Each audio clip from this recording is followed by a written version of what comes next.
on a souhaité, dans un premier temps, vraiment mettre un coup de projecteur sur l'interne. Sur l'interne pour nous assurer que finalement, nos valeurs et puis nos pratiques étaient vraiment en alignement.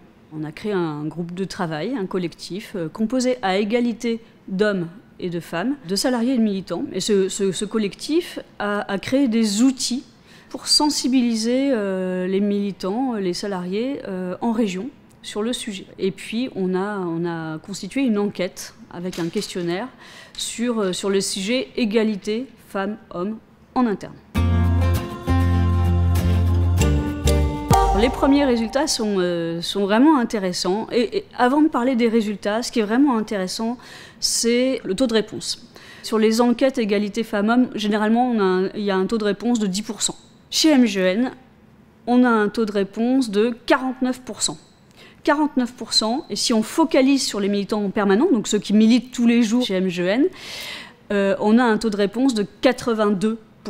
C'est énorme. Et ça montre bien, finalement, que ce sujet égalité femmes-hommes, c'est un sujet qui fait écho chez nous, et qui fait écho autant auprès des femmes qu'auprès des hommes. Et puis ça montre aussi que les militants ont des choses à dire sur le sujet. On a pas mal de projets sur l'année à venir, sur l'égalité femmes-hommes. Déjà, c'est mettre en place un plan d'action qui viennent répondre finalement aux résultats de l'enquête et aux besoins qui émergent dans le cadre de l'enquête, notamment de lutte contre le sexisme ordinaire au sein de l'entreprise.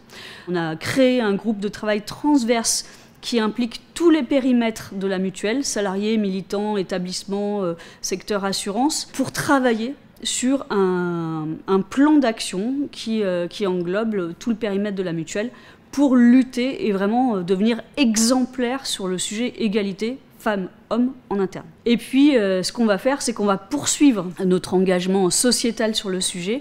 On va le poursuivre, cet engagement sociétal, en mutualisant les outils qu'on a créés vers l'externe, vers le groupe Vive, vers l'ESS, les groupes de femmes, vers les écosystèmes MGN, parce qu'on pense que ça peut être utile. Et puis, bien entendu, l'actualité récente nous apprend qu'aucun droit n'est jamais acquis. On va poursuivre notre engagement sur les droits reproductifs et s'engager également sur le sujet de la santé des femmes parce qu'il nous semble que c'est un sujet d'égalité.